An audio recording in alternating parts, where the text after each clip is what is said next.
दोस्तों आपको देहरादून की एक घटना बता रहे हैं जिसे लोग देख करके ये सोच रहे हैं कि यार हमारे देश की जो आर्मी कर सकती है वो हमारे देश की पुलिस तो कतई नहीं कर सकती। दरअसल इनका नाम है वीके जोशी, जो आर्मी के ब्रिगेडियर रहे हैं। इन्होंने लगभग 30 साल तक देश की सेवा की है और उस सेवा के दौरान इनको कभी कुछ नहीं हुआ। लेकिन होता क्या है कि ये रिटायर्ड 2010 में होते हैं और हाल फिलहाल में सड़क पर घूम रहे होते हैं, वॉक कर रहे होते हैं और अचानक से एक स्कॉर्पियो और एक फॉर्च्यूनर आपस में दोनों में होड़ मचती है और दोनों की मतलब ओवरटेकिंग होती है और एक दूसरे को रोकने के चक्कर में वो लोग गोलियां फायरिंग कर देते हैं और एक गोली आकर के इनको लग जाती है। इन्हें अस्पताल में फिर भर्ती कराया जाता है जहां पर डॉक्टर्स इन्हें मृत घोषित कर देते हैं। मतलब जिस व्यक्ति को देश की सेवा करते हुए कुछ नहीं हुआ, जो सीमाओं की रक्षा किया, वो अचानक हमारे देश में रहने के बाद यहाँ पर कानून व्यवस्था उसकी रक्षा नहीं कर सकी। हालांकि कुछ लोग पकड़े जा चुके हैं और बहुत जल्द ये सब कानूनी कार्रवाई चल रही है और बहुत जल्द वो सब भी कानून की गिरफ्त में होंगे और उसकी की एक सजा तो उन्हें मिलेगी ही। लेकिन इनके साथ जो कुछ हुआ ये चीज तो वापस नहीं आएगा। खैर, कानून की एक और लापरवाही आपको हम दिखाना चाहते हैं बिहार के शीतला माँ का मंदिर में।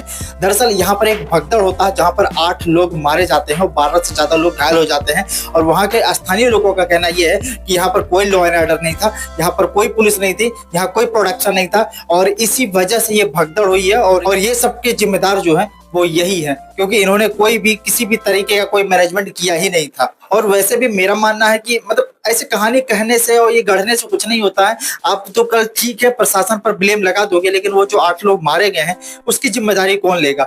इसलिए पेशेंस रखें, कहीं भी भीड़ भाड़ की जगह पर ना जाएं और इस तरीके से मतलब पैनिक ना हो, इस तरीके से बवाल ना मचाएं, इस तरीके से कहीं भी भीड़ भाड़ में घुस करके धक्का मुक्की करना किसी भी दृष्टिकोण से सही नहीं है। हालांकि हर मंगलवार को यहाँ पर भीड़ होती है, हर मंगलवार को होता है, लेकिन इस तरीके से मतलब कौन है जिम्मेदार? और आप किसी को जिम्मेदारी ठहरा सकते हो, लेकिन जिसकी जो हानि हुई है ना, ये हानि कभी वापस नहीं आएगा ना। खैर, बात कर लेते हैं रोशन रोही और अक्षरा सिंह के बारे में। इनका एक गाना आया हो, इतना जबरदस्त गाना है जो कि आप कभी ना कभी तो कहीं ना कहीं सुन ही लिए होंगे, क्योंकि गाना आते के साथ ही ब्लास्ट कर गया।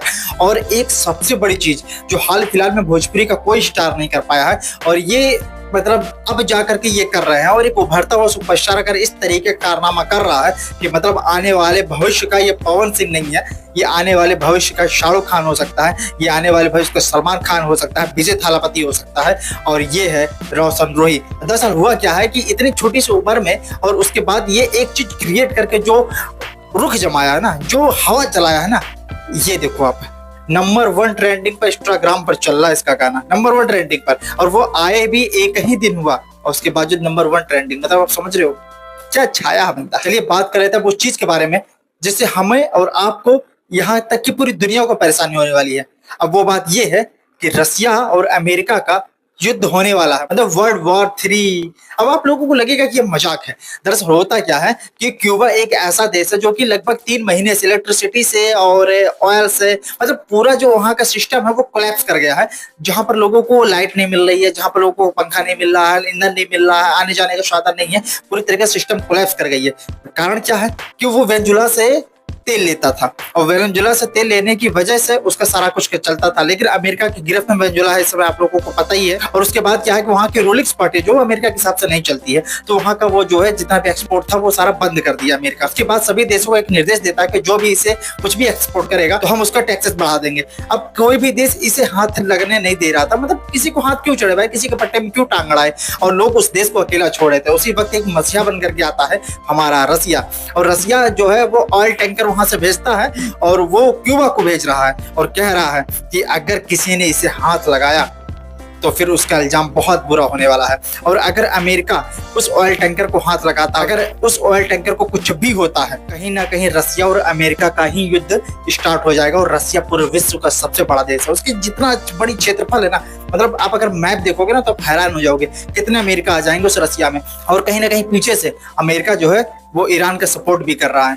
तो अब वो फ्रंट पर आना चाहता है और वो खुद की वजह से आना चाहता है। अगर ऐसा कुछ होता है तो अभी 2 दिन है पहुंचने में, तो ऐसा कुछ अगर होता है तो अमेरिका का ईरान से हो ही रहा है, अब रसिया से भी हो जाएगा। और अकेले ईरान इजराइल से लड़ते लड़ते अमेरिका का चक्का छोड़ा सकता है और ये तो रसिया ये तो कह के ले लेगा जनाब की। खैर, बात कर लेते हैं अब ज्योति सिंह के बारे में। दरअसल ज्योति सिंह हारमोनिया पकड़ती हैं और माइक लगाती हैं और एक गाना गुनगुनाती हैं अपने पति देव जी का। जान गई हो जान गई, प्यार नहीं किए लिखल हाथ के लकीर में। और दरअसल ये गाना खेसारी लाल यादव का है और वो लास्ट में बोलती हैं कि ये गाना मेरे पति देव जी का है। I'm just trying और ये मेरे पति देव का गाना है। अब लोग ट्रोल कर रहे हैं उन्हें कि भाई साहब ये पति देव जी, अगर आप नाम भी लिया होता कि पवन सिंह जी का है तो चलिए तब भी कोई बात नहीं है, लेकिन आप पति देव जी मतलब खेसारी यादव को पति देव जी मना रहे हैं। और आप जब इस गाने को गाएं तो पहले आप ये चीज कंफर्म नहीं किए, और कहीं ना कहीं पवन सिंह की बार बार फजीयत करा रही हैं। ये आप सोचो कि जो आदमी उसका कॉम्पिटिटर हो, इनके पति बोलते हैं कि मैं उसे आजीवन नहीं मिलना चाहता, वो आप लोग कुछ ऐसा मत करिएगा कि हम कभी भी उनसे हमें मिलना पड़े, और उस इंसान को ये पति देव जी बोल रही हैं। भले ही मन से बोले ना बोले, लेकिन वो चीज तो है कि आप ऐसी बेवकूफी कैसे कर सकते हो। और बाद में इनको जब ये बात पता चलता है तो कमेंट में आकर के ये कह रही हैं कि जैसे कलाकार कलाकार होता है वैसे गाना गाना होता है। मतलब दिमाग देख रहे हो बंदे की। खैर बात कर लेते हैं पावर स्टार पवन सिंह के बारे में। उनका एक जो गाना आने वाला था, ये गाना पोस्टर तो आपको हमने दिखाया ही था, लेकिन ये गाना का जो है वो टीजर लॉन्च हो गया है। और गाने का जो रिदम है, जो म्यूजिक है, जो आवाज है, जो लय है, जो मजा है ना, मतलब पूरा भरपूर पावर स्टार पवन सिंह अपने पिछले वाले मूड में नजर आ रहे हैं। और ये गाना लगता है 100 मिलियन, 200 मिलियन, 300 मिलियन लेके रिकॉर्ड सेट करने वाला है, रिकॉर्ड बनाने वाला है, और ना जाने कईयों के रिकॉर्ड तोड़ने वाला ये गाना है। पवन सिंह अपने मूड में वापस आ रहे हैं और ये गाना कल सुबह 6 बजे रिलीज होने वाला है। देखो अब कितना मजा आएगा। और ये गाना कुछ कशिश इस गाने में बाकी रह गया होगा, जो कि हमने अपनी वीडियो में बताया भी था। कुछ लोगों को बुरा लगा तो हमें क्या करना है, लेकिन मेरा जो मन था, मैंने अपनी बात बताया, मैंने अपना ओपिनियन रखा है। आपको जो लगता है ठीक है। मैंने ये कभी नहीं कहा कि वो गाना खराब है, मैंने बस इतना ही कहा था कि पवन सिंह को जितना स्क्रीन देना चाहिए था उतना उस गाने में नहीं मिला है। वो और ज्यादा डिजर्व करते हैं। बस कुछ चमचे होते हैं ना, और ये चपड़गंजू ऐसे ही होता ही है। ये कुछ भी बकेंगे, ये बात को समझेंगे नहीं, एनालिसिस नहीं करेंगे हमारी बात के कहने का मतलब क्या है। हम एक बात को मतलब जो बात 3 लाइन में होनी चाहिए उसको हम 30 लाइन में करेंगे कि इन चपड़गंजियों को जल्दी से समझ में आ जाए, लेकिन ना, नहीं आ सकता ना इनको। खैर बात कर लेते हैं खेसारी लाल यादव के बारे में। और वो दरअसल नीम करोली बाबा गए हैं। और नीम करोली बाबा वही जाता है जो हताश हो जाता है, जो परेशान हो जाता है, जो तंग आ जाता है, या जिसे कुछ आइडिया नहीं सूझ में आता कि आखिर हम करें क्या, हम कहीं फंसे हुए हैं। और ये बात हम दुनिया से नहीं कह सकते क्योंकि इसका रखवाला एक ही है और हमारी दुखड़ा सुनने वाला एक ही है। वो लोग नीम करोली बाबा जाते हैं और वहां से उनके साथ जो चमत्कार होता है, उनके साथ जो कुछ होता है वो मतलब अदृश्य होता है। और उसके बाद लोग, ऐसा कहना है लोगों का कि काश खेसारी लाल यादव कहीं ना कहीं किसी न किसी चीज में फंसे हुए हैं, या फिर ऐसा ही वो एक श्रद्धा पूर्वक उनसे मिलने गए हैं।